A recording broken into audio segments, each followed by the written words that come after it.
2025 is the last year you can buy a gasoline-powered Porsche Boxster. It's only one of 3 mid-engine cars available for sale on the States today. And here's why it doesn't matter. I'm Alex, and this is Going Nowhere.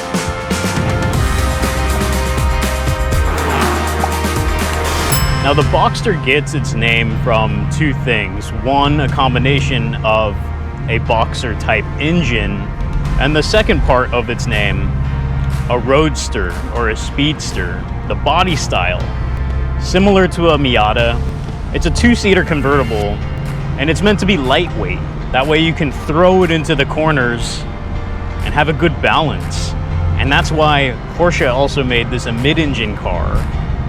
That's the difference between the Mazda Miata and a Boxster.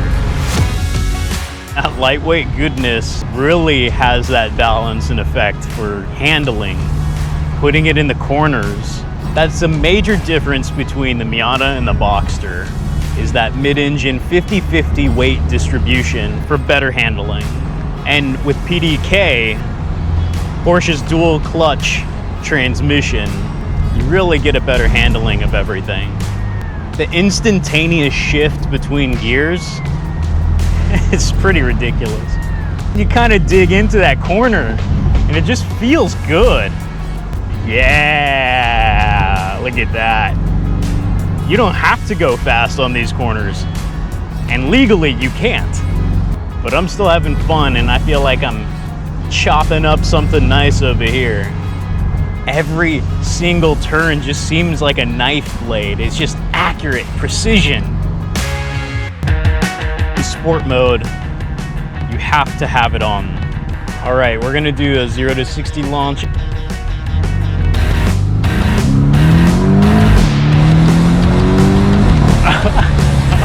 That's just a good time. Oh, that was pretty rad. I cannot afford to go faster right now. I just got a ticket.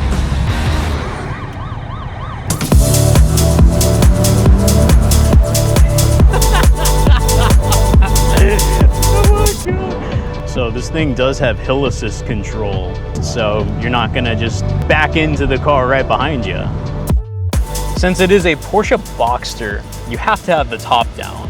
So one of the best features of this is just how easy it is to take the roof off. So I just have to put my finger on this. I leave it on. I don't have to do anything manually like the Mazda Miata. It just comes off automatically. It's great.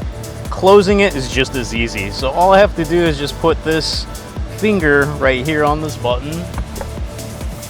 Closes, locks itself, and I'm ready for a rainy day. One thing that I think is completely underrated as a convertible is your cooled seats. So, hot day like this, I hate that I'm a sweater, but unfortunately I am, and having these cooled seats means I can have a nice cold back. I'm not sweating. There's not gonna be a ton of sweat when I get out of my car. And yeah, that means that I can go into a restaurant and not feel miserable. One of my favorite automotive stories is how really this car, the Boxster, saved Porsche in the early 1990s when they were bleeding, hemorrhaging cash. They needed something that would replace the outgoing 944. And so they hired the best car manufacturer consultants of the time, Toyota. And so Toyota came in, advised Porsche, you need a affordable car that you could also just share parts with and improve your assembly process. All of these parts were shared with the 911. In around 1996, they debuted the Porsche Boxster, and the interior looks literally the same as a 911. For $77K, you don't really get much. This car does have options, I will give it that. Again, the cooled seats is probably the #1 thing I would say if you're gonna have a convertible. Get the cooled seats.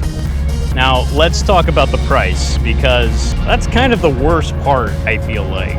It's $77,000 for one of these cars. You can buy a used 911 for a lot less.